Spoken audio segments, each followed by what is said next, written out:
എന്താണ് പടച്ചവന്റെ മാപ്പ്? അത് നമ്മൾ പഠിക്കണം. ഇത് പറയുന്നത് എന്തിനാണ്?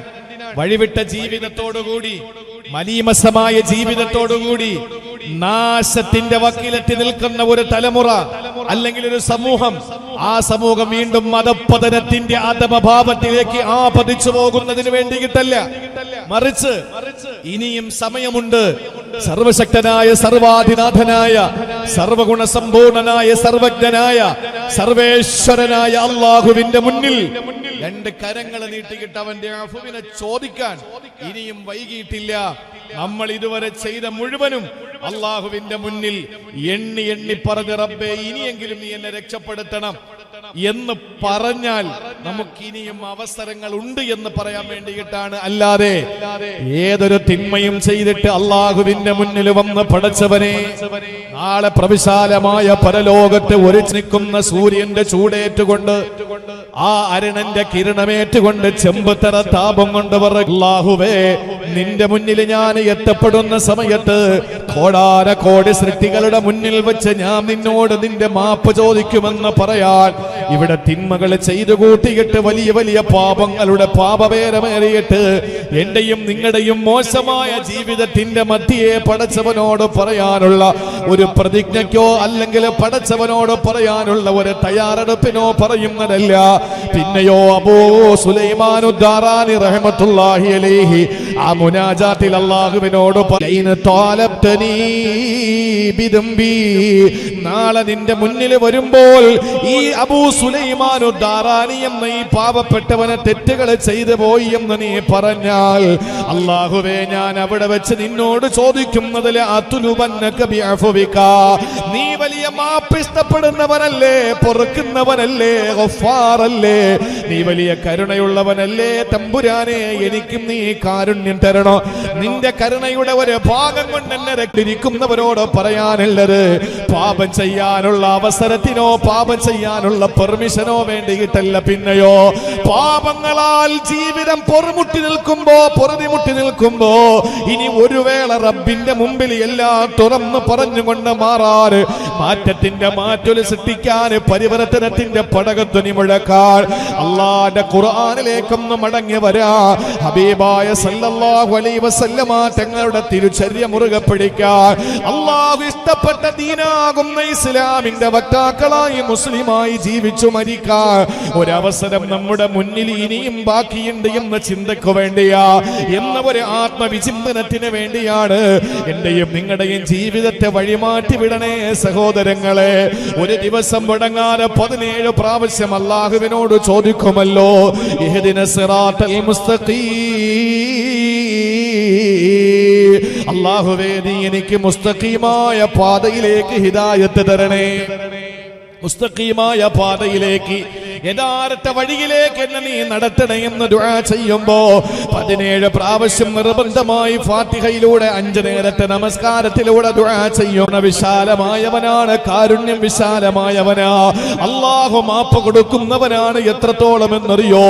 മഹാനായ സയ്യിദ് ബിൻ അസ്ലം റളിയല്ലാഹു തആല അൻഹു അദ്ദേഹം കണ്ടുകൊണ്ടിരിക്കുന്നവരാണ്. എന്റെ പ്രസംഗത്തിന്റെ പ്രസക്ത ഭാഗത്തിലേക്ക് വരികയാ. എന്തേ സഹോദരങ്ങളെ, സയ്യിദ് ബിൻ അസ്ലം റളിയല്ലാഹു തആല പറഞ്ഞതെന്നറിയോ? ഒരു ദിവസം നബി തങ്ങളുടെ സഹാബത്തും ഒരു വിശാലമായ യാത്ര ചെയ്യുകയാ. ആ യാത്ര ചെയ്തുകൊണ്ടിരിക്കുമ്പോ സഹോദരങ്ങളെ, ഹബീബായ സല്ലല്ലാഹു അലൈഹി വസല്ലമ തങ്ങൾ അതുപോലെ തന്റെ പ്രിയപ്പെട്ട സഹാബത്തുമായിട്ട് യാത്രയിലാണ്. ആ സമയത്ത് ഒരു പക്ഷിക്കുഞ്ഞ്, ഒരു ചെറിയ പക്ഷിക്കുഞ്ഞിനെ ഒരു പാവപ്പെട്ട സഹാബി ചെന്ന് കയ്യിലെടുക്കുകയാ. ആ പക്ഷിക്കുഞ്ഞിനെ കയ്യിലെടുത്തിട്ട് തന്റെ മടിത്തട്ടിലേക്ക് വെച്ചതിനെ ലാളിക്കുകയാ. അതിന്റെ തലയിൽ ഓടിപ്പാറി വരികയാണ് തള്ളപ്പക്ഷി. ആ തള്ളപ്പക്ഷി ചിറകടിച്ച് പറന്ന് തന്റെ മുന്നിലേക്ക് കടന്നു വന്നു. നബിയും സഹാബത്തും ഇരിക്കുന്ന സദസ്സിലേക്ക് ജനങ്ങൾ ഇരിക്കുകയാണെന്ന ബോധമില്ല, ജനങ്ങൾ ഇരിക്കുകയാണെന്ന ചിന്തയില്ല. ആ ജനങ്ങൾ എന്നെ ഉപദ്രവിച്ചാലോ എന്നെ പിടിച്ച് കൂട്ടിലടച്ചാലോ ആ ഒരു ചിന്തയില്ലാതെ തള്ളപ്പക്ഷി അതാ പാറി പറന്ന് ചിറകടിച്ച് താഴോട്ട് വരികയാ. ഓടി വന്ന് ചിറകടിച്ച് പാറി പറന്ന് വന്ന് ആ സഹാബിയുടെ മടിയിലേക്ക് കയറിയിരിക്കുകയാണ്. എന്റെ പ്രിയമുള്ള സഹോദരങ്ങളെ, കുഞ്ഞിരിക്കുന്ന സ്ഥലത്ത് വന്നിരിക്കുകയാ. ആ സമയത്താണ് അല്ലാഹുവിന്റെ ഹബീബ് സല്ലല്ലാഹു അലൈഹി വസല്ലമ തങ്ങൾക്ക് അത്ഭുതമായി. സഹാബത്ത് നോക്കി നിൽക്കുമ്പോ ഹബീബായ നബി തങ്ങൾ അവിടെ നിന്ന് പറയുകയാണ്, അജബാ അജബന അജബാ, എന്തൊരത്ഭുതമാണ്, എന്തൊരത്ഭുതമാണ്.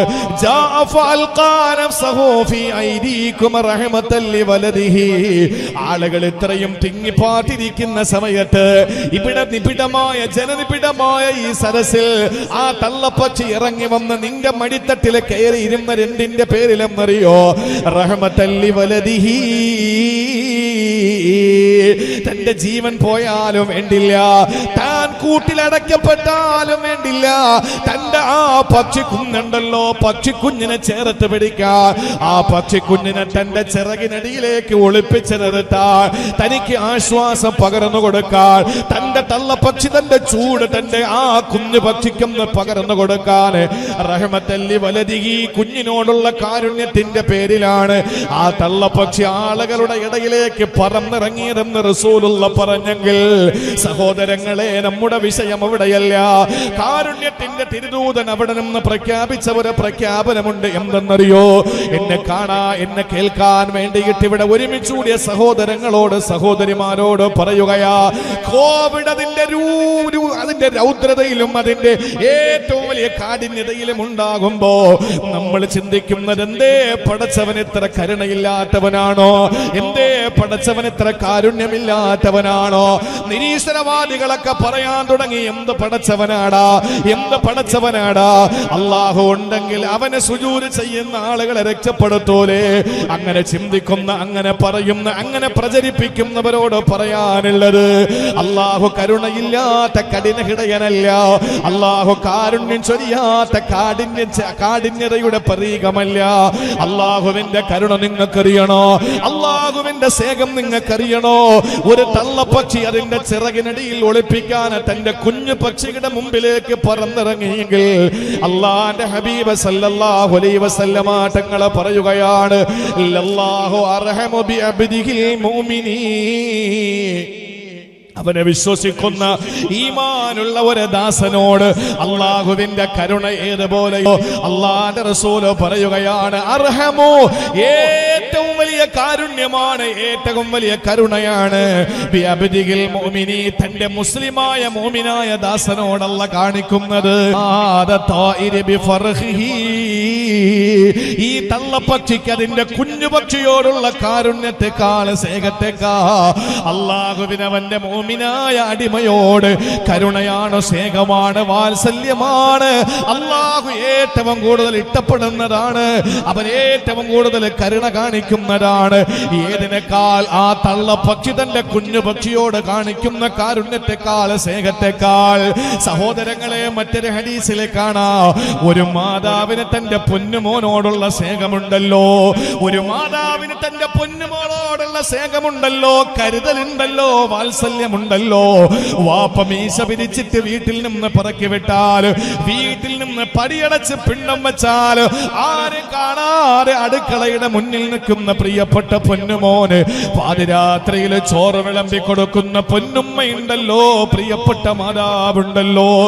ആരിറക്കി വിട്ടാൽ ഹൃദയത്തിന്റെ ഉള്ളറകളിൽ നിന്ന് ഇറക്കി വിടാത്ത ഉമ്മയുണ്ടല്ലോ, മാതൃഹൃദയമുണ്ടല്ലോ. ആ മാതാവിന് തന്റെ പുത്രനോട് പുത്രിയോടുള്ള സ്നേഹത്തെക്കാൾ 100 ഇരട്ടി സ്നേഹമാണ് അല്ലാഹുവിന് തന്റെ ദാസന്മാരോടുള്ളത്, അല്ലാഹുവിന് തന്റെ അടിമകളോടുള്ളത്. മാതാവിന് പുത്രനോട് പുത്രിയോടുള്ള വാത്സല്യത്തെക്കാൾ 100 ഇരട്ടിയാണ് എന്ന് റസൂലുള്ളാഹി സ്വല്ലല്ലാഹു അലൈഹി വസല്ലം നമ്മളെ പഠിപ്പിക്കുമ്പോ, അല്ലാഹു അർഹമു ബിഹാദാ, ഈ പക്ഷിയേക്കാൾ അല്ലാഹു മുഅ്മിനീങ്ങളോട് ഏറ്റവും വലിയ കാരുണ്യമുണ്ടെന്ന് പറയുമ്പോ അബൂ സുലൈമാനുദ് ദാറാനി റളിയല്ലാഹു തആല അൻഹു അല്ലാഹുവിനോട് നടത്തിയ മുനാജാത്തിലെ ആ സംഭാഷണമുണ്ടല്ലോ, അല്ലാഹുവേ ലൈന താലബ്തുനി ബിദംബി, എന്റെ പാപങ്ങൾ എന്നെ പറഞ്ഞ് എന്നെ നീ നാളെ പരീക്ഷിക്കാൻ തീരുമാനിച്ചാൽ ലാ തുലുബന്നക ബിഅഫ്വിക റബ്ബേ, പടച്ചവനെ നിന്റെ അഫ്വ് ഞാൻ നാളെ പരലോകത്ത് ചോദിക്കും, ആ അഫ്വ് നീ അന്ന് എനിക്ക് തരണേ തമ്പുരാനെ. അബൂ സുലൈമാനുദ് ദാറാനി റളിയല്ലാഹു തആല അൻഹുവിന്റെ രഹസ്യ സംഭാഷണത്തിന്റെ ശകലമാ ഞാൻ പറഞ്ഞത്. ചിന്തിച്ചു നോക്ക്, അള്ളാഹുവിന് തന്റെ അടിമകളോടുള്ള സ്നേഹം, നമ്മളോട് അള്ളാഹുവിന് എത്ര സ്നേഹമെന്നാണ്. നിങ്ങളൊന്ന് ശാന്തമായി നിങ്ങളൊന്ന് ചിന്തിച്ചു നോക്ക്. വീട്ടില് നമ്മൾ ഏതെങ്കിലും ഒരു കാര്യത്തിനു വേണ്ടി ഒരു തൊഴിലാളിയെ വിളിച്ചു, അത് നമ്മുടെ അതർ സ്റ്റേറ്റിൽ നിന്ന് വന്ന, അല്ലെങ്കിൽ നമ്മളെ പുതിയ ഒരു വാചകമാണല്ലോ അതിഥി തൊഴിലാളി. അപ്പൊ അങ്ങനെയൊക്കെ ഉള്ള ഒരാളിനെ നമ്മുടെ വീട്ടില് പണിക്ക് വേണ്ടി നിർത്തി. ആ പണിക്ക് വേണ്ടി നിർത്തിയ അതിഥി തൊഴിലാളി നമ്മൾ പറയുന്നത് കേൾക്കുന്നില്ല. നമ്മുടെ ഭക്ഷണമാണ് അവൻ കഴിക്കുന്നത്, നമ്മൾ കൊടുക്കുന്നതാണ് അവൻ ഉടുക്കുന്നത്, നമ്മൾ കൊടുത്തെടുത്താണ് അവൻ കിടക്കുന്നത്. അങ്ങനെയുള്ള നമ്മുടെ അതിഥി തൊഴിലാളി, അയാൾ നമ്മൾ പറയുന്നത് കേൾക്കാത്ത ഒരു സാഹചര്യം ഉണ്ടെങ്കിൽ നമ്മൾ പിന്നെ ആഹാരം കൊടുക്കുവോ? കൊടുക്കൂല. നമ്മൾ ആഹാരം കൊടുക്കില്ല. പിന്നെ അവന് നമ്മൾ തുണിയെടുത്തു കൊടുക്കുവോ? കൊടുക്കില്ല. എന്നാൽ അള്ളാഹു തന്ന ആയുസ്, അവന്റെ ഭൂമി, അവൻ തന്ന വായു, അവൻ തന്ന ജലം, അവൻ തന്ന ഭക്ഷണം, അവന്റെ വസ്ത്രം, അവൻ തന്ന വെള്ളം, ഇതൊക്കെ അള്ളാഹു തന്നു. അവൻ ആരോഗ്യം തന്നു, എല്ലാം അവൻ തന്നു. എന്നിട്ട് അവൻ നമ്മോട് ചെയ്യാൻ പറഞ്ഞത് ചെയ്യില്ല എന്ന് പറയുക മാത്രമല്ല, ചെയ്യുന്നില്ല എന്ന് മാത്രമല്ല, ചെയ്യില്ല എന്ന് വാശിയെടുക്കുകയും ചെയ്യുന്നവരോട് ആക്ഷേപത്തെ അല്ലെങ്കിൽ അവരോട് അടങ്ങാത്ത കലി കാണിക്കുകയും ചെയ്യുന്ന ഒരു സമൂഹം. എന്നിട്ട് അള്ളാഹു ആരെങ്കിലും പട്ടിണി കിട്ടോ? എന്നിട്ട് അള്ളാഹു ആരെങ്കിലും ഭക്ഷണമില്ലാതെ വെള്ളമില്ലാതെ കഷ്ടപ്പെടുത്തിയോ? ആർക്കെങ്കിലും അള്ളാഹു തുണി കൊടുക്കാതിരുന്നോ? ഇല്ല. ഒരു പക്ഷേ ഒരാൾക്ക് കഴിക്കാൻ ഭക്ഷണമില്ലെങ്കിൽ ചാരിറ്റി പ്രവർത്തകരുടെ കണ്ണിൽ അവനെ പെടുത്തും. അള്ളാഹു താല അവരിലൂടെ അവന് ഭക്ഷണം കൊടുക്കും. അള്ളാഹു ആരെയും കൈയൊഴിഞ്ഞിട്ടില്ല.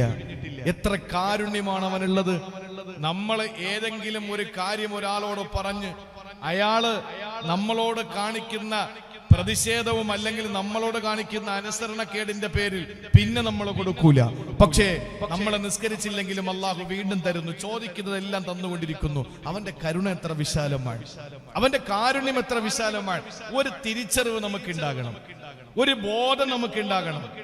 നിങ്ങൾ നോക്ക്, മഹാനായ അബൂ സുലൈമാനുദ് ദാറാനി റളിയല്ലാഹു തആല അൻഹു പറഞ്ഞ ഈ ഒരൊറ്റ കാര്യം മാത്രം മതി അവന്റെ വിശാലമായ കാരുണ്യത്തിന്റെ, ആ പ്രവിശാലമായ കരുണയുടെ, അവന്റെ സ്നേഹത്തിന്റെ, അവന്റെ കരുതലിന്റെ, അവന്റെ താല്പര്യത്തിന്റെ, സൃഷ്ടികളോടുള്ള അവന്റെ ഇടപെടലുകളുടെ വിശാലത മനസ്സിലാക്കാൻ ആ ഒരൊറ്റ കാര്യം മാത്രം മതിയല്ലോ പ്രിയപ്പെട്ടവരെ. അള്ളാഹു നമുക്ക് അവന്റെ അഫ്വ് തന്ന് അനുഗ്രഹിക്കുമാറാവട്ടെ. ഞാൻ പറയും, നമ്മൾ എന്ത് ചെയ്യണം? വെറുതെ നമുക്ക് അള്ളാഹു താല അഫ്വ് ചെയ്യില്ല. നമുക്ക് അഫ്വ് അള്ളാഹു തരണമെങ്കിൽ നമ്മൾ ചില കാര്യങ്ങൾ ചെയ്യണം. അതുകൂടെ പറഞ്ഞ് നമുക്ക് ഇൻഷാ അല്ലാഹ് ഇനി ഒരു പ്രസംഗം ഉണ്ടാകുമോ? ഈ മാസത്തെ 13 പരിപാടികളാണ് ക്യാൻസലായത്. നാളെ മുതൽ തുടങ്ങാനിരുന്ന 13 പരിപാടികൾ, അതിനു മുമ്പുള്ള പരിപാടികൾ എല്ലാം ക്യാൻസലാണ്. കാരണം എന്താണ്?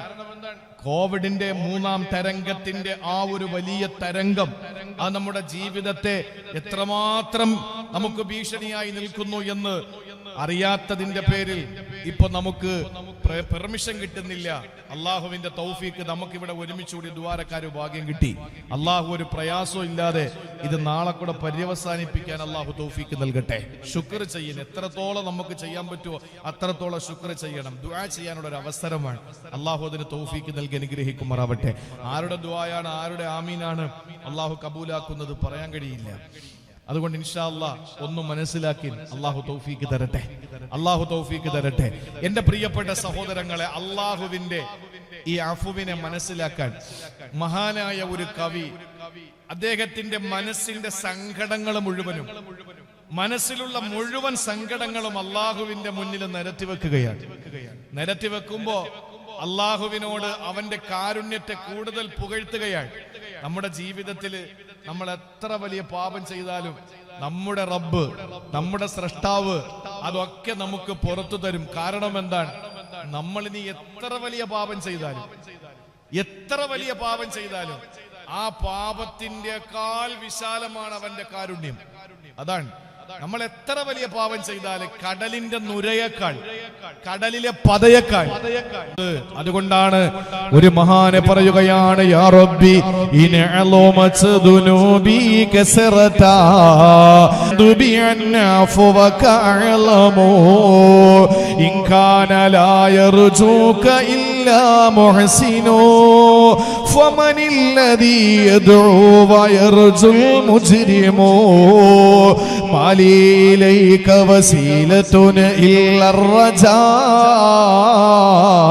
ഞാനൊരു പാപിയാണ്, ഞാൻ ജീവിതത്തിൽ ധിക്കാരം ചെയ്തവനാണ്, ഞാൻ നിരവധി പാപങ്ങൾ ചെയ്തിട്ടുണ്ട് തമ്പുരാനെ. പാപത്തിന്റെ കറകളാണ് എന്റെ കരങ്ങളിലുള്ളത്, പാപത്തിന്റെ കറ പുരണ്ട ഹൃദയമാണ് എനിക്കുള്ളത്. പക്ഷെ പടച്ചവനെ, എനിക്ക് നിന്നോട് പറയാനുള്ളത്, യാ റബ്ബി ഇനഅലുമത് ദുനൂബി കസറതാ ഫലഖദ് അലിംതു ബിഅന്നാ ഫവക അഅലമു. ഞാൻ ഉഹുദ് മലയോളം പാപം ചെയ്താൽ, പർവ്വത സമാനമായ പാപങ്ങൾ ചെയ്താൽ, മാനം മുട്ട പാപങ്ങൾ ചെയ്താൽ, അല്ലാഹുവേ ഫലഖദ് അലിംതു ബിഅന്നാ ഫവക അഅലമു. നിന്റെ അഫുണ്ടല്ലോ, നീ മാപ്പ് കൊടുക്കുന്ന ആ ഒരു സമ്പ്രദായമുണ്ടല്ലോ, അത് എന്റെ പാപങ്ങളെക്കാൾ അഅലമാണ് അല്ലാ. അതിനേക്കാൾ മുകളിലാണ് റബ്ബേ, അതിനേക്കാൾ മുകളിലാണ് റബ്ബേ. ഇന്നലെ വരെ പലിശ തിന്നു പോയ മുസ്ലിമേ, ഇന്നലെ വരെ കള്ളു കുടിച്ചു പോയ മുസ്ലിമേ, ഇന്നലെ വരെ ഏതെല്ലാം തിന്മകളിൽ ആറാടിയ മുസ്ലിമേ, അല്ലാഹുവിന്റെ മുന്നിൽ രണ്ട് കരങ്ങൾ ഉയർത്തിയിട്ട് അള്ളാന്റെ മുമ്പിൽ കരഞ്ഞു ദുആ ചെയ്തോ. എന്റെ റബ്ബേ, ജീവിതത്തിന്റെ ഇന്നലകളിൽ പലിശയുടെ കണക്കേ ഉള്ളൂ, ജീവിതത്തിന്റെ കഴിഞ്ഞുപോയ ദിനരാത്രങ്ങളിൽ എനിക്ക് പറയാനുള്ളത് മദ്യപാനത്തിന്റെ കണക്കുകൾ മാത്രമേ ഉള്ളൂ. ഞാൻ കുടിച്ചതിന് കണക്കില്ല അല്ലാ, ഞാൻ മോഷ്ടിച്ചതിന് കണക്കില്ല അല്ലാ, ഞാൻ പലിശ വാങ്ങിയതിന് കണക്കില്ല റബ്ബേ, ഞാൻ ചെയ്തു പോയ അപരാധങ്ങൾക്ക് കണക്കില്ല റബ്ബേ. പക്ഷെ അല്ലാഹുവേ, എനിക്ക് ഒന്നറിയാം, ഫലഖദ് അലിംതു ബിഅന്നാ ഫവക അഅലമു. നിന്റെ മാപ്പ്, നീ മാപ്പ് കൊടുക്കുന്നത് ഇതിനേക്കാളൊക്കെ മുകളിലാണല്ലോ, ഇതിനേക്കാളൊക്കെ എത്രയോ വലുതാണ് നിന്റെ അഫവ്. കടലിലെ പതയേക്കാൾ നുരയേക്കാൾ പാപങ്ങൾ ഞാൻ ചെയ്താൽ അതിനേക്കാൾ എത്രയോ ഔസാണ്, അഅലമാണ് നിന്റെ മാപ്പ്, നിന്റെ അഫവ്. അതുകൊണ്ട് പടച്ചവനെ, എനിക്ക് നീ മാപ്പ് തരണമെന്ന് റബ്ബിനോട് പറ. ഇൻകാന ലാ യർജൂക ഇല്ലാ മുഹ്സിനു ഫമനില്ലദീ യദ്ഉ വയർജുൽ മുജ്രിമു. ഇനി ആളുകൾ പറയുന്നത് പോലെ അല്ലാഹുക്ക് സുജൂദ് ചെയ്യുന്നവന് മാത്രമേ റബ്ബ് പുറത്തു കൊടുക്കോളെങ്കിൽ, നിസ്കാരമുള്ളവന് മാത്രമുള്ള പടച്ചവനാണെങ്കിൽ സങ്കടക്കഥകള് പറയാ, ഹജ്ജിന് പോയവന് മാത്രമേ പടച്ചവന്റെ വാതിൽക്കലെത്താൻ പറ്റോളെങ്കിൽ, സഹോദരങ്ങളെ ചോദിക്കുകയാണ്, ഫമനില്ലദീ യദ്ഉ വയർജുൽ മുജ്രിമു. ഇവിടെ തിന്മ ചെയ്തവർ ആരുടെ മുമ്പിൽ പോകും? ഇവിടെ കള്ളു കുടിച്ചവൻ ആരുടെ മുന്നിൽ പോകും? ഇവിടെ വ്യഭിചരിച്ചവൻ ആരുടെ മുന്നിൽ പോകും? ഇവിടെ പലിശ വാങ്ങിയവൻ ആരുടെ മുന്നിൽ പോകും? ഇവിടെ നമസ്കാരക്കാർക്ക് മാത്രമാണ് പടച്ചവനെങ്കിൽ, നോമ്പ് പിടിക്കുന്നവന് മാത്രമാണ് പടച്ചവനെങ്കിൽ, സക്കാത്ത് കൊടുക്കുന്നവന് മാത്രമാണ് പടച്ചവനെങ്കിൽ, ഇവിടെ അല്ലാഹുവിന് വേണ്ടി ഖുർആൻ ഓതുന്ന, ദിക്ർ ചൊല്ലുന്ന, തസ്ബീഹ് ചൊല്ലുന്ന, തഹ്ലീൽ ചൊല്ലുന്ന, തഹ്മീദ് ചൊല്ലുന്ന ഇവിടത്തെ സാലിഹീങ്ങളായ ആളുകളെ വിളിച്ചാൽ മാത്രമേ പടച്ചവൻ മറുപടി കൊടുക്കോളെങ്കിൽ, അവർക്ക് മാത്രമേ റബ്ബിന്റെ വാതിൽക്കൽ തുറന്നു കൊടുക്കുകയുള്ളൂ എങ്കിൽ, ഫമനില്ലദീ യദ്ഉ വയർജുൽ മുജ്രിമു. ഇവിടത്തെ തെമ്മാടികൾ പിന്നെ ആരുടെ മുമ്പിൽ പോകും? ഇവിടത്തെ കള്ളുകുടിയന്മാർ ആരുടെ മുന്നിൽ പോകും? ഇവിടത്തെ പാപികൾ ആരുടെ മുന്നിലാ പോവുക? അല്ലാഹുവേ, നിന്റെ മുന്നിലല്ലാതെ വേറെ ആരുടെ മുന്നിലാ ഞങ്ങൾക്ക് വരാനുള്ളത്? അതുകൊണ്ട് ഞാൻ ഈ പറഞ്ഞ പാപിയാണ് റബ്ബേ. നിസ്കാരക്കാരൻ മാത്രമേ നിന്റെ മുമ്പിൽ വരോളെങ്കിൽ പിന്നെ ഞാൻ എങ്ങോട്ട് പോട്ട് തമ്പുരാനെ? ഞാൻ എങ്ങോട്ടാ പോവുക? ഞാൻ ആരുടെ മുന്നിലാ കൈനീട്ടുക? ആരുടെ മുന്നിലാ എന്റെ ഹൃദയമൊന്ന് തുറന്നു വെക്കുക? ആരുടെ മുന്നിലാണ് എന്റെ സങ്കടത്തിന്റെ ഭാണ്ഡക്കെട്ടുകൾ അഴിച്ചു വെക്കുക?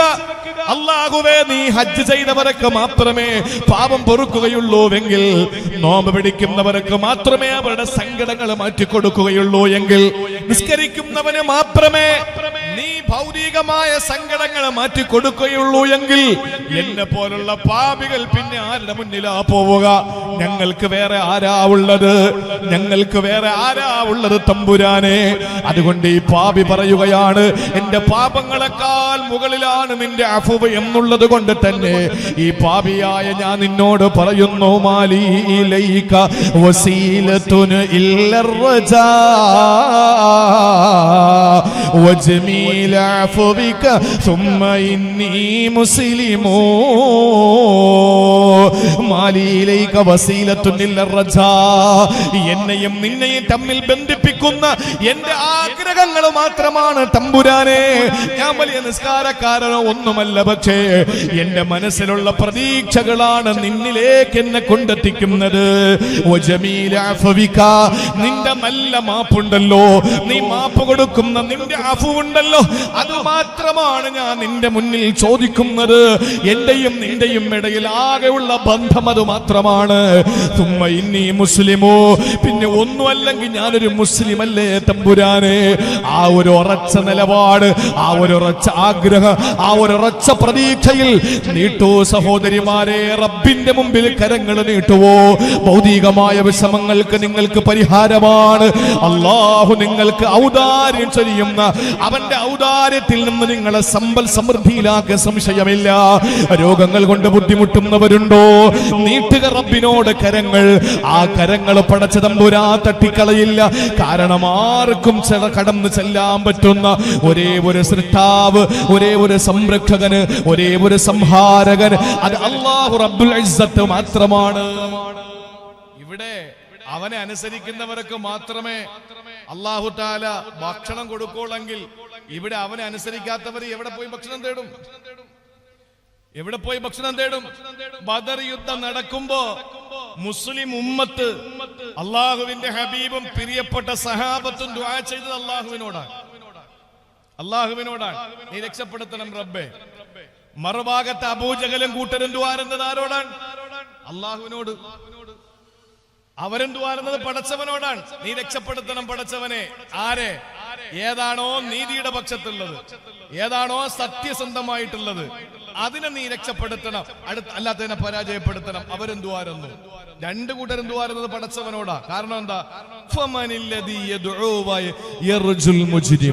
ഇവിടത്തെ തെമ്മാടികൾക്ക് പിന്നെ അല്ലാഹ് അല്ലാതെ പിന്നെ ആരാ ഉള്ളത്? മുജ്രിം എന്ന് പറഞ്ഞ തെമ്മാടി. ഇവിടെ കുഴപ്പം കാണിക്കുന്നവൻ, അവർക്കും റബ്ബ് മാത്രമേ ഉള്ളൂ എന്ന് പറഞ്ഞാൽ എക്കാലവും തിന്മകൾ ചെയ്തിട്ട് റബ്ബിന്റെ അടുത്ത് എന്ന് മുട്ടുകുത്തി പ്രാർത്ഥിക്കാമെന്നല്ല ഈ പറയുന്നത്. മറിച്ച് എത്ര വലിയ തിന്മകൾ ചെയ്താലും നമുക്ക് അവസാനം ചെല്ലാൻ പറ്റിയ നമ്മുടെ റബ്ബ് മാത്രമേ ഉള്ളൂ. നമ്മുടെ റബ്ബിനെ പോലെ പൊറുക്കുന്ന വേറെ ആരാ ഉള്ളത്? നമ്മുടെ റബ്ബിനെ പോലെ പൊറുക്കുന്നവൻ വേറെ ആരാ ഉള്ളത്? ഒരു മനുഷ്യനുമില്ല, ഒരാളുമില്ല, ഒരു ശക്തിയുമില്ല, ഒരു സഹായിയുമില്ല. ഇല്ലല്ലാഹ്, എന്റെയും നിങ്ങളുടെയും സൃഷ്ടാവും സംരക്ഷകനും സംഹാരകനുമായ അല്ലാഹു റബ്ബുൽ ഇസ്സത്ത് അല്ലാതെ വേറെ ആരുമില്ല. അതുകൊണ്ട് നമുക്ക് ചോദിക്കാനുള്ളതൊക്കെ റബ്ബിനോട് ചോദിക്കുക. എന്തിനും അടിക്കണം. നമ്മുടെ റബ്ബിന്റെ ആ പാപം പൊറുക്കുന്ന ഒരായത്ത്, ഒറ്റ ആയത്ത് ഞാൻ പറയാം. സൂറത്തുൻ നിസായിലെ ഒരായത്ത്. എന്താണെന്നറിയോ? ശ്രദ്ധിക്കണം. ഇവിടെ അഫ്വ് എന്ന് പറയുന്ന ഒരു വാക്കുണ്ട്. ഞാനൊരു ഗ്രാമപ്രദേശമായതുകൊണ്ട് അതാ ഞാൻ നേരത്തെ നിസാർ ഉസ്താദിനോട് പറഞ്ഞത്. ഗ്രാമപ്രദേശമാകുമ്പോ മനോഹരമായിട്ട് വഴല് പറയാൻ പറ്റും. ഞാനതുകൊണ്ട് ഡേറ്റ് ഉണ്ടോ എന്നോട് ചോദിച്ചു. ഉണ്ട്, ഡേറ്റ് ഉണ്ട്. അപ്പോഴേ കൊടുത്തു. എനിക്കറിയാം 3 മുക്കിൽ ആളെത്ര കൂടും, 3 മുക്കിൽ എന്താണ് ഒക്കെ അറിയാം. പക്ഷെ അതല്ലല്ലോ, നല്ല പോലെ വഴല് പറയാൻ പറ്റിയ ഒരു സ്ഥലമാണ് ഇതുപോലുള്ള ഗ്രാമപ്രദേശങ്ങൾ. സ്നേഹിക്കാൻ അറിയുന്ന നാട്ടുകാർ. എന്താ കാര്യം എന്നറിയോ? ജീവിതത്തില് അന്നന്നത്തെ വക കണ്ടെത്താൻ, അന്നന്ന് കഷ്ടപ്പെട്ട് ജീവിക്കുന്നവനെ, വിയർപ്പിന്റെ മണമുള്ള, അധ്വാനത്തിന്റെ മഹത്വം അറിയുന്ന, വേദന എന്തെന്നറിഞ്ഞിട്ടുള്ള, പട്ടിണി എന്തെന്നറിഞ്ഞിട്ടുള്ള ഒരു സമൂഹത്തിന്റെ മുന്നിലേ ദീൻ പറഞ്ഞാൽ മനസ്സിലാവുകയുള്ളൂ. ദുനിയാവിന്റെ ശീതളിമയിൽ, ദുനിയാവിന്റെ പ്രസരിപ്പിൽ, ദുനിയാവിന്റെ പ്രൗഢിയിൽ, ജാടയിൽ കഴിയുന്ന ഒരു സമൂഹത്തിനോട് അള്ളാഹെ പറ്റി പറഞ്ഞാൽ ഓ എന്തല്ല അവൻ ചോദിക്കും, എന്തല്ല ഇതൊക്കെ നിങ്ങൾ കുറെ നാള് കൊണ്ട് പറയല്ലേ എന്നൊക്കെ ചോദിച്ചു കൊണ്ടിരിക്കും. പക്ഷേ വേദന എന്തെന്നറിഞ്ഞ ഒരു സമൂഹം. ഗ്രാമപ്രദേശങ്ങൾ അങ്ങനെയാണ്, ഗ്രാമപ്രദേശങ്ങൾ അങ്ങനെയാണ്. അള്ളാഹു നമ്മുടെ നാട്ടുകാർക്ക് ഇസ്സത്തും റിഫഅത്തും അള്ളാഹു നൽകി അനുഗ്രഹിക്കുമാറാവട്ടെ. എന്റെ പ്രിയപ്പെട്ട സഹോദരങ്ങളെ, ഒരൊറ്റ ആയത്ത് അള്ളാഹുവിനെ പറ്റി പറഞ്ഞത് അഫ്വ് എന്നാണ്. അഫ്വ്, മാപ്പ്. നിങ്ങൾ നല്ല പോലെ ശ്രദ്ധിച്ചാലേ ഞാൻ പറയാൻ പോകുന്ന വിഷയം നിങ്ങൾക്ക് മനസ്സിലാവും. ചരിത്രങ്ങൾ കേട്ടോണ്ട് എണീറ്റ് പോകലല്ല. ചരിത്രം പറയാൻ ആളുണ്ട്, പറയിപ്പിക്കാൻ ആളുണ്ട്, കേൾക്കാനും ആളുണ്ട്. ചരിത്രങ്ങൾ സൃഷ്ടിക്കപ്പെടുന്നില്ല. ചരിത്രങ്ങൾ സൃഷ്ടിക്കപ്പെടണ്ടേ? ചരിത്രങ്ങൾ രചിക്കണം. പക്ഷെ ഇവിടെ ഞാൻ പറയാൻ പോകുന്ന കാര്യം വളരെ ശ്രദ്ധയോടുകൂടി നിങ്ങൾ കേൾക്കണം. ഒരായത്ത് സൂറത്ത് നിസായിലെ ഒരായത്താണ്. ഫഇന്നല്ലാഹ കാന അഫ്വൻ ഖദീറാ. ഒരു വലിയ ആയത്തിന്റെ അവസാന ഭാഗം പറയുന്നത് ഇങ്ങനെയാണ്. ഫഇന്നല്ലാഹ കാന അഫ്വൻ ഖദീറാ. ഇവിടെ അള്ളാഹുവിന്റെ രണ്ട് വിശേഷണങ്ങളാണ് പറഞ്ഞത്. ഒന്ന് അഫ്വ്, രണ്ട് ഖദീർ. എന്താണെന്നറിയോ? അഫ്വ് എന്ന് പറഞ്ഞാൽ നേരത്തെ ഞാൻ പറഞ്ഞ മാപ്പ് തരും, അല്ല മാപ്പ് തരും. പക്ഷെ അതിന് തൊട്ടുടനെ പറഞ്ഞ എന്താണെന്നറിയോ? ഖദീറ, അവൻ കഴിവുള്ളവനുമാണ്. നീ പൊട്ടനാണെന്ന് കരുതരുത് പടച്ചോയ്. ചിലരോ ധരിക്കും, ചിലരോ ക്ഷമിക്കും, നീ ധരിക്കും മൂടന. വില്ലിന്റെ പിറകോട്ടുള്ള നീക്കം എന്തിനാ? റോട്ടെ നടന്നു പോകുന്ന ഒരുത്തന്റെ മുമ്പിൽ ചെന്നിട്ട് എന്റെ വാപ്പ എന്ന് പറഞ്ഞു, അല്ലെങ്കിൽ നിന്റെ തന്ത എന്ന് പറഞ്ഞു, അല്ലെങ്കിൽ അവനെ ഇടിച്ച് കവളിൽ ഒരു കുത്തി, അല്ലെങ്കിൽ അവനെ എന്തെങ്കിലും ഒന്ന് ആക്ഷേപിച്ചു. അപ്പൊ മിണ്ടാതെ നടന്നുപോയി, മിണ്ടാതെ പോയി. നമ്മൾ കരുതുന്നത് എന്താണ്? മണ്ടൻ, എന്നെ പേടിയാണ് എന്ന് പറഞ്ഞിട്ട് നമ്മൾ ആശ്വസിക്കും. കാരണം എന്താണ്? എടാ ഇത്തിരി തന്തയ്ക്ക് വിളിച്ചിട്ട് ഇത്തിരി അടി കൊടുത്തിട്ട് അവൻ മിണ്ടാതെ പോകുന്നുണ്ടോ? അവിടെയാണ് പറഞ്ഞത് അവൻ മാപ്പ് തന്നു. പക്ഷെ നീ ഒരു കാര്യം ചിന്തിക്കണം, അവന് തിരിച്ചടിക്കാനുള്ള കഴിവുമുണ്ട്. അതാണ് പറയുന്നത്, ചിലരോ ക്ഷമിക്കും, നീ ധരിക്കും മൂടന. വില്ലിന്റെ പിറകോട്ടുള്ള നീക്കം എന്തിനാ? അമ്പെടുത്ത് വില്ലിൽ വെച്ചിട്ട് ഇങ്ങനെയല്ലേ പിടിക്കുന്നത്, അല്ലാതെ അങ്ങോട്ട് വെച്ചോണ്ട് അങ്ങോട്ടല്ലേ അടിച്ചു കൊടുക്കണം, എങ്കിൽ മോന്ത കയറൂലേ? അപ്പൊ ഇങ്ങനെ പിടിക്കുക. അപ്പൊ വില്ലിന്റെ പിറകിലോട്ടുള്ള നീക്കം എന്തിനാണ്? ശക്തമായി മുന്നോട്ട് വരാൻ വേണ്ടിയാണ്. അപ്പൊ അതുകൊണ്ട് അള്ളാഹുവിനെ അഫുവെന്ന് പറഞ്ഞ് അവൻ എല്ലാം കണ്ണടയ്ക്കും. എന്ത് ചെയ്താലും കുഴപ്പമില്ല, എന്റെ റബ്ബ് അഫുവല്ലേ, അഫുവ് ചെയ്യുന്നവനല്ലേ എന്ന് പറഞ്ഞ് നടക്കരുത്. കാരണം അടുത്തല്ല പറഞ്ഞത് ഖദീറ, അവ ഇതിനൊക്കെ കഴിവുള്ളവനാണ്. ഏത്? നിന്നെ വരച്ച വരയിൽ നിർത്താനുള്ള കഴിവുള്ളവനാണ് അല്ലാഹ്. അല്ലാഹ്ക്ക് കഴിവുണ്ട് പ്രിയപ്പെട്ടവരെ, അല്ലാഹ്ക്ക് കഴിവുണ്ട്. അതുകൊണ്ടാണ് കാണാത്ത റബ്ബിനെ എന്തിനാണ് ആരാധിക്കുന്നതെന്ന് ചോദിച്ച സമൂഹത്തിന്റെ മുമ്പിൽ കാണാത്ത വൈറസിന്റെ പേരിൽ എന്തിനാണോ മുഖാവരണം വെക്കുന്നത്? എന്തിന്? കാണാത്ത ദൈവത്തെ എന്തിനാരാധിക്കുന്നെന്ന് ചോദിച്ചു. അവന്റെ മുമ്പിൽ അള്ളാഹു ഒരു വൈറസിനെ ഇറക്കി വിട്ടു. അത് ചൈനയിലെ വുഹാനിലെ ഏതോ ഒരു ചന്തയിലെ മാർക്കറ്റിലെ മീൻ കച്ചവടക്കാരിയുടെ മീൻകുട്ടയിൽ നിന്ന് പുറത്തു വന്നു എന്ന് ചരിത്രം പറയുമ്പോ അള്ളാഹുവിന്റെ പട്ടാളം അങ്ങനെയാണ്. ചിലപ്പോ മീൻകാരിയുടെ കുട്ടയിൽ നിന്ന് പുറത്തു വരൂ, ഇല്ലെങ്കിലോ മരച്ചില്ലയിലെ തേനീച്ച കൂട്ടിൽ നിന്ന് പുറത്തു വരും തേനീച്ചയായിട്ട്. ചിലപ്പോൾ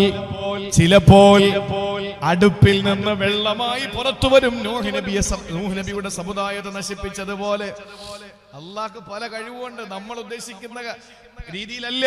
അവൻ ഖദീറാണ്, അവൻ കഴിവുള്ളവനാണ്, എല്ലാത്തിനും കഴിവുള്ളവനാണ്. അതുകൊണ്ട് പടച്ചവൻ മാപ്പ് തരുമെന്ന് പറഞ്ഞിട്ട് എക്കാലവും റബ്ബിനെ പറ്റിക്കാൻ വേണ്ടി തീരുമാനിക്കരുത്. അവൻ പറഞ്ഞത് അഫ്വ് എന്നാണ്.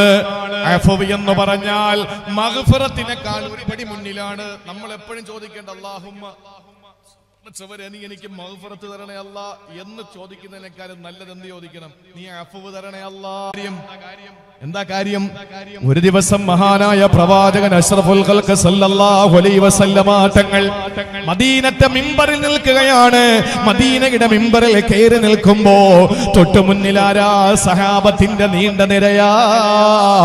അതിൽ നിന്ന് മഹാനായ സയ്യിദുനാ അബൂബക്കർ സിദ്ദീഖ് റളിയല്ലാഹു തആല അൻഹു പറയുകയാ, എന്റെ ഹബീബ് മിമ്പറിൽ കയറി നിന്നിട്ട് അല്ലാഹുവിന്റെ റസൂൽ കരയുകയാണ്. പൊട്ടി പൊട്ടി റസൂലുള്ള കരയുകയാണ്. അബൂബക്കർ സിദ്ദീഖ് തങ്ങൾ പറയുന്നു, എന്റെ മുത്ത് കരഞ്ഞത്? എന്റെ മുത്തിനെന്താ പറ്റിയത്? അല്ലാഹുവിന്റെ ഹബീബിന് എന്താ സംഭവിച്ചത്? മിമ്പറിൽ നിന്നുകൊണ്ട് ഏങ്ങി ഏങ്ങി കരയുന്ന മുത്തുനബി സല്ലല്ലാഹു അലൈഹി വസല്ലമ തങ്ങൾ അവിടെ നിന്ന് കരച്ചിൽ അടക്കി പിടിച്ചിട്ട് പറഞ്ഞതെന്തെന്നറിയോ?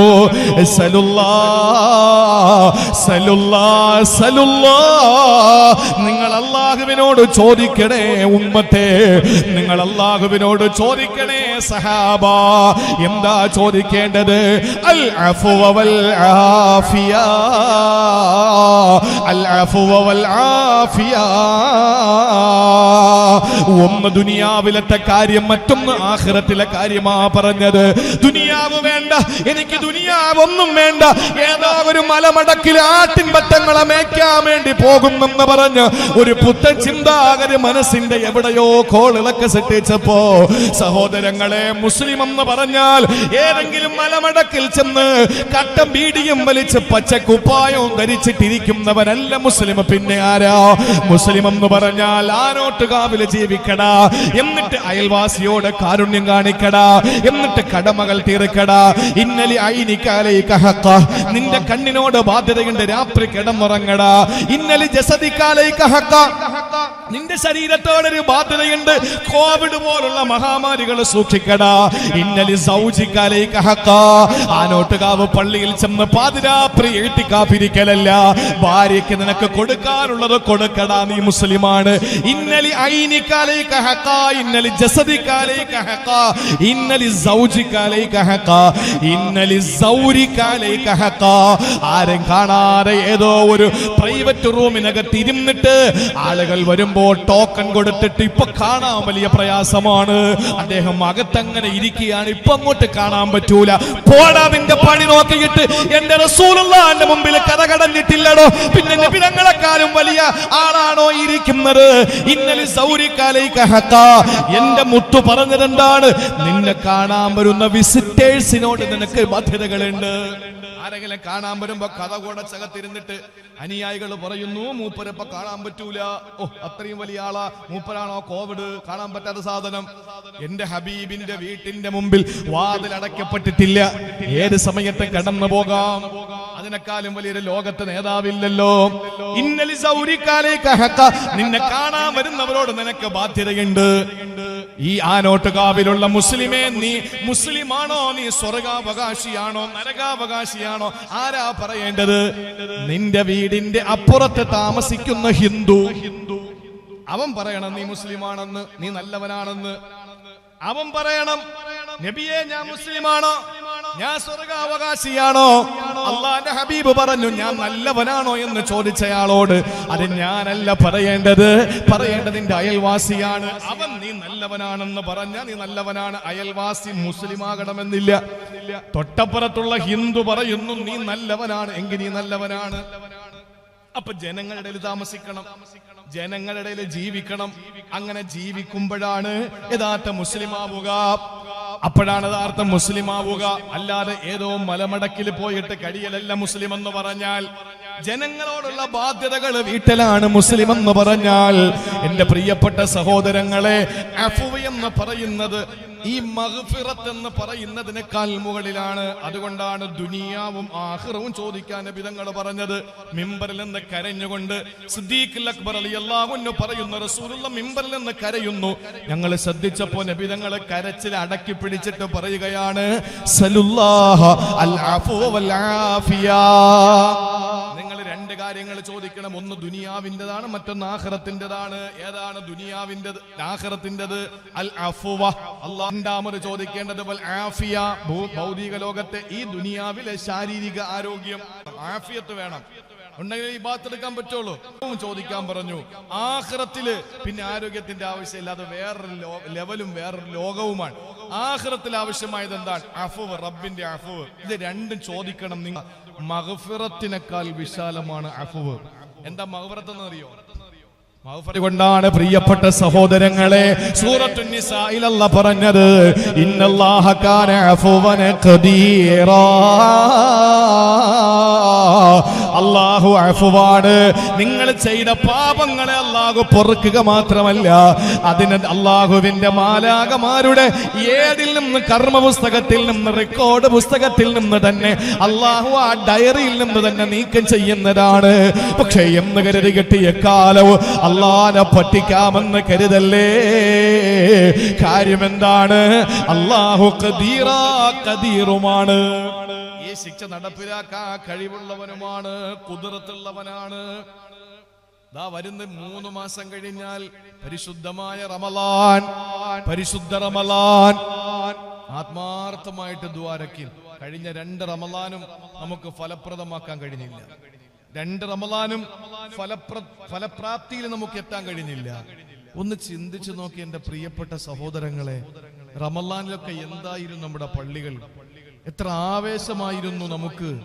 പള്ളി കഴിഞ്ഞ വർഷം ഭാഗികമായി തുറക്കപ്പെട്ടു, അതിനു മുമ്പിലത്തെ വർഷം പൂർണ്ണമായി അടച്ചിട്ടു. ഈ വർഷം റമളാനിൽ എന്താകുമെന്ന് ഒന്നും അറിയില്ല. അല്ലാഹുവേ, അവന്റെ ഖുദ്റത്ത് കൊണ്ട് നമ്മളെ ഈ അനുഗ്രഹീത റമളാനിലെങ്കിലും ഒന്ന് ചേർത്ത് നിർത്തിയില്ലെങ്കിൽ തലമുറയുടെ കാര്യം വളരെ കഷ്ടമാണ്. ഇന്ന് തന്നെ എന്തിനു പള്ളി, എന്തിനു നോമ്പ്, എന്തിന് ഹജ്ജ് എന്ന് ചോദിക്കുന്ന ഒരു തലത്തിലേക്ക് എത്തപ്പെട്ടു. വളരെ സങ്കടമാണ്. വളരെ വളരെ വളരെ വളരെ വേദനിക്കുന്ന ഒരു അനുഭവമാണ് ഇപ്പോ നമ്മൾ കണ്ടുകൊണ്ടിരിക്കുന്നത്. ചെറുപ്പക്കാരൊക്കെ മാറിപ്പോയി. അവരുടെയൊക്കെ മതത്തിൽ നിന്നവർ ബഹുദൂരം സഞ്ചരിച്ചിരിക്കുന്നു. നന്നാക്കാൻ നോക്കിയാലും നടക്കുന്നില്ല. ആ ഒരു അവസ്ഥയിലേക്ക് ചെറുപ്പക്കാരെത്തപ്പെട്ടു. ഈ ഒരു റമളാനും കൂടെ നമുക്ക് റീചാർജ് ചെയ്യാൻ പറ്റുന്ന സമയം എപ്പോഴാണ്? റമളാനാണ്. നമ്മള് റമളാനിലാണ് നമ്മുടെ ചാർജ്. അങ്ങോട്ട് പള്ളി കയറാത്തവനും പള്ളി കയറുന്നത് അപ്പോഴാണ്. ഇന്നലെ ഒരു കള്ളകുടിയൻ മദ്യപാനിയോട് പറയാൻ, ഞാൻ നല്ല കുടിക്കുമായിരുന്നു ഉസ്താദെ, പക്ഷെ ശഅബാൻ 15 എത്തിക്കഴിഞ്ഞാൽ പിന്നെ 15 ദിവസം ഞാൻ കുടിക്കില്ല. റമളാന് വേണ്ടിയിട്ടുള്ള തയ്യാറെടുപ്പാണ്. വയറൊക്കെ ഒന്ന് കഴുകി റാഹത്തായി, ആ ഉള്ളതൊക്കെ വിയർത്തു പോയി നല്ല റാഹത്തായി റമളാനെ സ്വീകരിക്കും. അപ്പൊ ഞാൻ ചോദിച്ചു, അതുകൂടി നിർത്തുവോ? ഇല്ല, പിന്നെ ശവ്വാൽ 15 വീണ്ടും തുടങ്ങും. ശവ്വാൽ 15 വീണ്ടും തുടങ്ങും.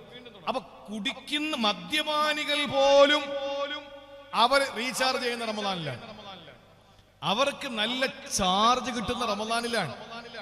എല്ലാവരും നോമ്പ് പിടിക്കും, എല്ലാവരും നല്ല ഇബാദത്താണ്. ഖത്ം ഓതുന്നു, ഖുർആൻ ഏറ്റവും കൂടുതൽ ഖത്ം വിശ്വാസികളും നല്ല ഇബാദത്തുള്ളവരും ഒക്കെ കൂടുതൽ ഖത്ം ചെയ്യുന്നത് പരിശുദ്ധ റമളാനിലാണ്. അള്ളാന്റെ ഹബീബ് സല്ലല്ലാഹു അലൈഹി വസല്ലം തങ്ങൾ ആദ്യം മുതൽ അവസാനം വരെ ജിബ്രീൽ അലൈഹി സ്വലാത്തു വസ്സലാം ഓതി കേൾപ്പിക്കുമായിരുന്നു വിശുദ്ധ ഖുർആൻ. റമളാനിൽ വഫാത്താവുന്ന സമയത്ത് 2 തവണ ഓതി കേട്ടു. നിങ്ങൾ നോക്ക്, ഈ റമളാൻ നമ്മളെ വീടുകളിലായി. വീട്ടിൽ എത്ര ചെയ്യും? വീട്ടില് സുബഹി നിസ്കരിക്കുന്നത് അല്ലെങ്കിൽ വീട്ടിൽ നിസ്കരിക്കുന്നതൊക്കെ ഉടുത്തുകൊണ്ട് കിടക്കുന്ന മുണ്ടെടുത്തുകൊണ്ടാണ് നിസ്കരിക്കുന്നത്, അല്ലേ? ഉച്ചയ്ക്കും വൈകുന്നേരമൊക്കെ നമ്മൾ വീട്ടിനകത്തിരിക്കുന്ന കുട്ടികളെ എടുക്കുന്ന, നിലത്തിരിക്കുന്ന, അവിടെ പോകുന്നു ഇവിടെ പോകുന്ന ആ മുണ്ടെടുത്ത് തന്നെ നിസ്കരിക്കുന്നത്. പള്ളിയിലാവുമ്പോഴോ നല്ല വസ്ത്രം ധരിച്ച് നല്ല അത്തർ പൂശി വൊളൂ ചെയ്ത് പരിശുദ്ധമായ നമസ്കാരത്തിന് മുമ്പ് ശേഷമുള്ള റവാത്തിബ് നിസ്കരിച്ച്, സുന്നത്ത് നിസ്കരിച്ച് വളരെ സന്തോഷത്തോടു കൂടി എല്ലാവരും ഒക്കെ കണ്ട് മക്കളെ ചുമരി റാഹത്തായിട്ടുള്ള ഒരു അവസ്ഥയാണ് പരിശുദ്ധമായ പള്ളികളിലുള്ളത്. റമളാനിൽ നമ്മളെ വീടുകളിലായി കഴിഞ്ഞാൽ ആകെ ഒരു സങ്കടം തന്നെയാണ് നമുക്കുള്ളത്. അതുകൊണ്ട് എന്റെ സഹോദരിമാരോട് പറയുന്നത്, നിങ്ങൾ ആത്മാർത്ഥമായി ദുആരക്കി അല്ലാഹു നമുക്ക് ഈ റമളാനിലെങ്കിലും പൂർണ്ണമായി ഇബാദത്തെടുക്കാൻ അല്ലാഹു തൗഫീക്ക് തരട്ടെ. എന്താ കാര്യങ്ങളൊന്നും പറയാൻ പറ്റുന്നില്ല, മനസ്സിലാവുന്നില്ല. ഏതായിരുന്നാലും ഒരു നല്ല അവസ്ഥ പടച്ച തമ്പുരാൻ നമുക്ക് തരട്ടെ. ഈ റമളാനിൽ കടന്നു വന്നാൽ റമളാനിൽ നമ്മൾ ഏറ്റവും കൂടുതൽ പ്രതീക്ഷിക്കുന്നത് ഒരു രാവാണ്. ഏത് രാവ്? 27 രാവാണ്. 27 രാവ് ചോറ് വയ്ക്കുന്ന ദിവസം ലൈലത്തുൽ ഖദറിന്റെ രാവ്. അത് 27 അല്ല, 27 അഭിപ്രായങ്ങൾ പലതുള്ളതിൽ ഒരഭിപ്രായം മാത്രം. എന്നാൽ ഞാൻ മനസ്സിലാക്കിയെടുത്തോളം ബലഹീനമായ അഭിപ്രായങ്ങളിൽ വളരെ പ്രാധാന്യമുള്ളത് 27 രാവെന്ന്. 21 രാവിൽ പ്രതീക്ഷിക്കാം, 23 പ്രതീക്ഷിക്കാം, 25 പ്രതീക്ഷിക്കാം, 27 പ്രതീക്ഷിക്കാം. എന്താ 27 മാത്രം ഇത്ര പ്രാധാന്യം എന്നറിയോ? 29 ഒരാർക്കും പിടിച്ചിരിക്കാൻ പറ്റില്ല. കാരണം ഈ നോമ്പ് 28 മുതൽ അങ്ങോട്ട് തുടങ്ങുക നമ്മുടെ പർച്ചേസ്. അപ്പൊ അതുകൊണ്ട് തന്നെ 27 ഒന്നിട്ട് ഹയാത്താക്കി തീർക്കണം. ഒന്ന്. രണ്ടാമത് ഖത്മോതുന്ന പള്ളികളിലൊക്കെ കൈമടക്ക് കൊടുത്ത് വിടേണ്ട സമയമാണ് 27. മറ്റൊന്ന്, ഈ 27 രാവിന്റെ പ്രത്യേകതയായി മനസ്സിലാക്കുന്നത് പണ്ട് കാലം മുതൽ തന്നെ 27 രാവ് അങ്ങനെ ഒരു പബ്ലിസിറ്റി കിട്ടിപ്പോയി. പക്ഷേ നമ്മൾ അറിയണം, 27 രാവ് ഹയാത്താക്കിയിട്ട് നമ്മൾ വീട്ടിൽ പോയിട്ട് പിന്നെ നമ്മൾ അലംഭാവത്തോടെ ജീവിക്കുമ്പോ ഏറ്റവും കൂടുതൽ പ്രതീക്ഷിക്കപ്പെടുന്ന, ഏറ്റവും കൂടുതൽ സാധ്യതയുള്ള 29 രാവ് വരുന്നുണ്ട്. അതാരും ശ്രദ്ധിക്കൂല. ലൈലത്തുൽ ഖദർ നമ്മൾ പറയുന്നത് എന്താ? നമ്മൾ അന്ന് സ്വാഭാവികമായിട്ട് നമ്മൾ അന്ന് ലൈലത്തുൽ ഖദർ ആക്കിയിരിക്കും. നമ്മൾ പറയും ഇന്ന് ഒരു ഇല അനങ്ങിയിട്ടില്ല, ഒരു പട്ടി കുരച്ചിട്ടില്ല, നല്ല രസമായിരുന്നു, AC പോലെയായിരുന്നു അന്തരീക്ഷം എന്നൊക്കെ നമ്മൾ പറയും. ചൂട് കാരണം നിൽക്കാൻ ഉണ്ടാവൂല അന്ന്. പക്ഷെ എന്നാലും നമ്മൾ പറയും, നമ്മൾ നിർവൃതി അടയാൻ ഇന്നായിരുന്നു ലൈലത്തുൽ ഖദർ എന്ന് പറഞ്ഞിട്ട്. എന്നും ആവട്ടെ, ഇത് എന്നാണെന്ന് അറിയാത്തത് കൊണ്ടാണ് അവസാനത്തെ 3-ാമത്തെ 10 നമ്മൾ ഒരു ദുആ അധികം ചൊല്ലാറുണ്ട്. അതേതാ? നമ്മൾ സാധാരണ ഈ റമളാനില് അശ്ഹദു അല്ലാ ഇലാഹ ഇല്ലല്ലാഹ് അസ്തഗ്ഫിറുല്ലാഹ് അസ്അലുക്കൽ ജന്ന വഅഊദു ബിക മിനന്നാർ. ആദ്യത്തെ 10 അല്ലാഹുമ്മ റഹംനി യാ അർഹമർ റഹീമീൻ. രണ്ടാമത്തെ 10 അല്ലാഹുമ്മ ഗഫിർ ലി ദുനൂബി യാ റബ്ബൽ ആലമീൻ.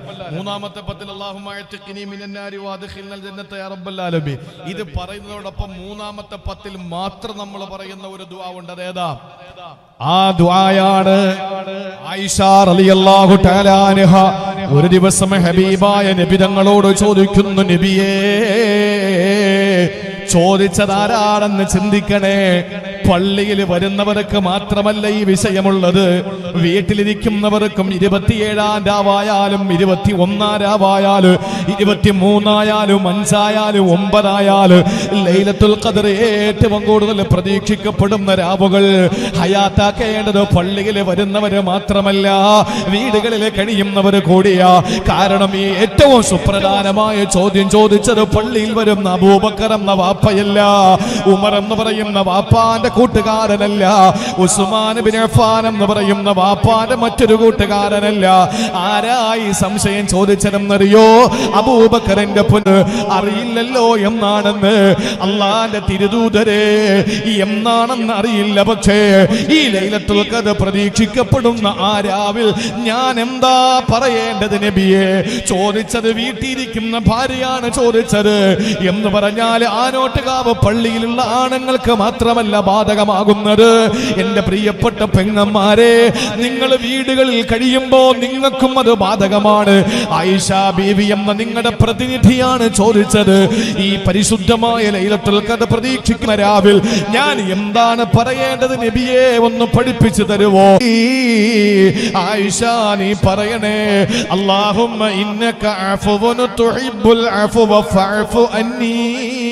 അല്ലാഹുമ്മ ഇന്നക അഫ്വുൻ തുഹിബ്ബുൽ അഫ്വ ഫഅഫു അന്നി. ഈ പ്രയാസമുള്ളതൊന്നുമല്ല. നിങ്ങൾ പഠിക്കുക, അല്ലാഹുമ്മ ഇന്നക അഫ്വുൻ തുഹിബ്ബുൽ അഫ്വ ഫഅഫു അന്നി. നീ മാപ്പ് കൊടുക്കുന്നവനെന്നല്ല, നീ മാപ്പ് തന്നെയാണ്. നീ മാപ്പാണ് എന്ന് പറഞ്ഞാൽ മാപ്പ് കൊടുത്തു കൊടുത്തു കൊടുത്തു കൊടുത്ത് നീ തന്നെ അങ്ങ് മാപ്പായി. ഞങ്ങൾക്ക് മാപ്പ് തരണേ അല്ലാ. ഈ പരിശുദ്ധമായ ഈ ദുആ എഴുതി വെച്ച് പഠിച്ചോ.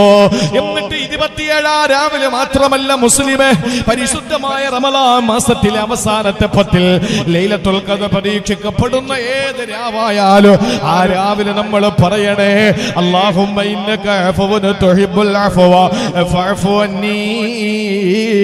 പടച്ചവനെ, നീ മാപ്പ് കൊടുക്കുന്നവനാണ്, മാപ്പ് ഇഷ്ടപ്പെടുന്നവനാണ്. അതുകൊണ്ട് എനിക്കും നീ മാപ്പ് തരണേ അല്ലാ. ഒരു നിമിഷം ഒന്ന് ചിന്തിക്കണേ, ഈ സംഭവം വെറുതെ കേട്ടുകളയാനുള്ളതല്ല. ഒരു മനുഷ്യന്റെ ജീവിതത്തിലെ ഏറ്റവും വലിയ രാവേതാണ്? അവന്റെ കല്യാണത്തിന്റെ രാവല്ല, അവന്റെ പ്രിയപ്പെട്ട മകൻ ജനിച്ച രാവല്ല, അവൻ ഏതെങ്കിലും ഇഷ്ടപ്പെട്ട തന്റെ പ്രിയപ്പെട്ടവരുടെ ഏതെങ്കിലും ബർത്ത്ഡേയുടെ രാവല്ല. പിന്നെയോ ഒരു മനുഷ്യന്റെ ജീവിതത്തിലെ ഏറ്റവും പ്രധാനപ്പെട്ട രാവേതാണ്? അത് ലൈലത്തുൽ ഖദറാണ്. അങ്ങനെയുണ്ട്. എല്ലാ രാത്രിയും ഒരുപോലെയല്ല. ഈ രാത്രിക്ക് അപ്പുറം ഒരു നല്ല രാത്രി ദിവസം, അതിന് അത്രയും പ്രാധാന്യമുണ്ട്. അതുകൊണ്ടാണ് ഹബീബായ നബി സല്ലല്ലാഹു അലൈഹി വസല്ലമ തങ്ങൾ പറഞ്ഞത്. അതുകൊണ്ട് പ്രിയപ്പെട്ടവരെ, എന്നെ കേൾക്കുന്ന സഹോദരിമാരെ, അള്ളാഹുവിന്റെ മാപ്പെന്ന് പറയുന്നത്, അവന്റെ അഫ്വെന്ന് പറയുന്നത് പ്രവിശാലമാണ്. അത് കിട്ടിയാൽ നമ്മൾ രക്ഷപ്പെട്ടു, അത് കിട്ടിയാൽ നമ്മൾ രക്ഷപ്പെട്ടു. നാളെ പരലോകത്ത് നമ്മൾ പരാജയപ്പെട്ടു പോകില്ല. അത് കിട്ടണമെങ്കിൽ കുറെ കാര്യങ്ങൾ നമ്മൾ ചെയ്തേ മതിയാവുകയുള്ളൂ. അത് ജീവിതത്തിൽ നമ്മൾ പ്രാവർത്തികമാക്കാതിരുന്നാൽ ഈ പടച്ചവന്റെ അഫ്വ് നമുക്ക് കിട്ടുമെന്ന് പരീക്ഷ വേണ്ട. ലൈലത്തുൽ ഖദ്റിൽ പോലും ചോദിക്കാൻ പറഞ്ഞത് അഫ്വാണ്. നിങ്ങൾ മിമ്പറിൽ കയറി നിന്ന് റസൂലുള്ള കരഞ്ഞിട്ട് നിങ്ങളോട് ചോദിക്കാൻ പറഞ്ഞത് ദുനിയാവിലെ ആഫിയത്തും ആഖിറത്തിലെ അഫ്വുമാണ്. അഫ്വ് എന്ന് പറയുന്നത് പടച്ചവൻ നമുക്ക് തരുന്ന ഒരു പ്രത്യേക ഫളിലാണ്. ഈ അഫ്വ് അല്ലാഹു നമുക്ക് തരണോ? ആനോട്ടുകാവിലുള്ള പെങ്ങന്മാരെ, നിങ്ങൾക്ക് അല്ലാഹുവിന്റെ അഫ്വ് കിട്ടണോ? നിങ്ങൾക്ക് അല്ലാഹുവിന്റെ മാപ്പെന്ന് പറയുന്ന അഫ്വ് എന്ന് പറയുന്ന പ്രവിശാലമായ ആ അനുഗ്രഹം നിങ്ങൾക്ക് കിട്ടണോ? എനിക്ക് കിട്ടണോ? അതിനെന്താ വേണ്ടതെന്നറിയോ? അബൂ മാജിദ് റളിയല്ലാഹു തആല പറയുകയാണ്, ഞാൻ ഒരിക്കൽ അബ്ദുല്ലാഹി ഇബ്നു മസ്ഊദ് റളിയല്ലാഹു അൻഹുവിന്റെ മുമ്പിൽ ഇരിക്കുകയാ. അബൂ മാജിദ് റളിയല്ലാഹു തആല അൻഹു, അദ്ദേഹത്തിന്റെ പേര് ഹനഫി എന്നാണ്. ഈ ഹനഫി എന്ന പേരുള്ള അബൂ മാജിദ് എന്ന് വിളിക്കുന്ന ഒരു മഹാനായ സഹാബി വര്യന് അബ്ദുല്ലാഹി ഇബ്നു മസ്ഊദ് റളിയല്ലാഹു അൻഹുവിന്റെ അടുക്കൽ ഇരിക്കുമ്പോ ഇബ്നു മസ്ഊദ് റളിയല്ലാഹു അൻഹു പറഞ്ഞത്രേ, ഞാൻ ഇന്ന് ഓർക്കുന്നത് ഒരു സംഭവമാണ്. അദ്ദേഹത്തോട് ചോദിച്ചു, എന്താ ഇബ്നു മസ്ഊദ് തങ്ങളെ നിങ്ങൾ ഓർക്കുന്നത് ഇത്രയും വലിയ ഗൗരവമുള്ള ഓർമ്മ എന്താ? ആ സമയത്ത് ഇബ്നു മസ്ഊദ് റളിയല്ലാഹു അൻഹു അദ്ദേഹത്തിന് പറഞ്ഞു കൊടുക്കുകയാ. എന്താണെന്നല്ലേ?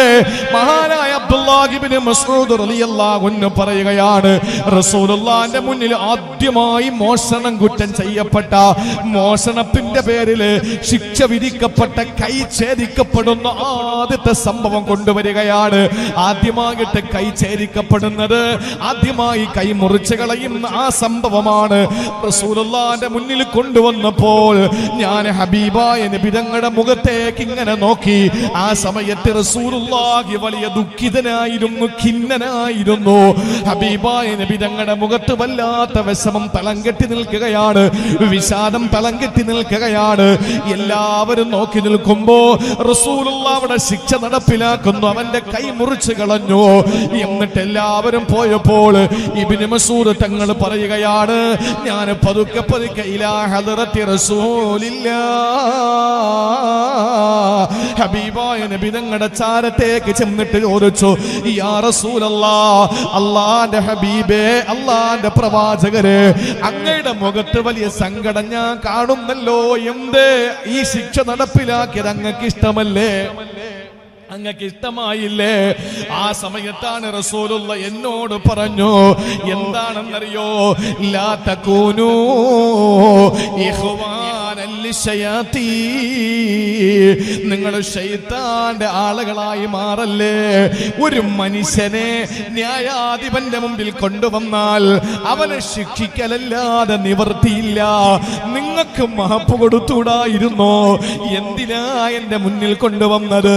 റസൂലുള്ളാഹി ഏതോ ഒരു വർഗീയതയുടെ നിറം ചാർത്തിയിട്ട് നമ്മുടെ റസൂല് ഭീകരതയുടെ പര്യായമാണെന്ന് പഠിപ്പിക്കുമ്പോ, മോഷണം കുറ്റം ചെയ്തതിന്റെ പേരിൽ കൈ ഛേദിക്കപ്പെട്ട ഒരു മനുഷ്യന്റെ ആ കൈ ഛേദിക്കുക എന്ന കൃത്യം നിർവഹിക്കുന്ന ഘട്ടത്തിൽ നബി തങ്ങളുടെ മുഖത്ത് കണ്ട വിഷാദം അത് പിന്നീട് കണ്ടുനിന്ന സഹാബി ചോദിച്ചപ്പോ പറയുകയാണ്, എനിക്ക് സഹിക്കാൻ പറ്റുന്നില്ല.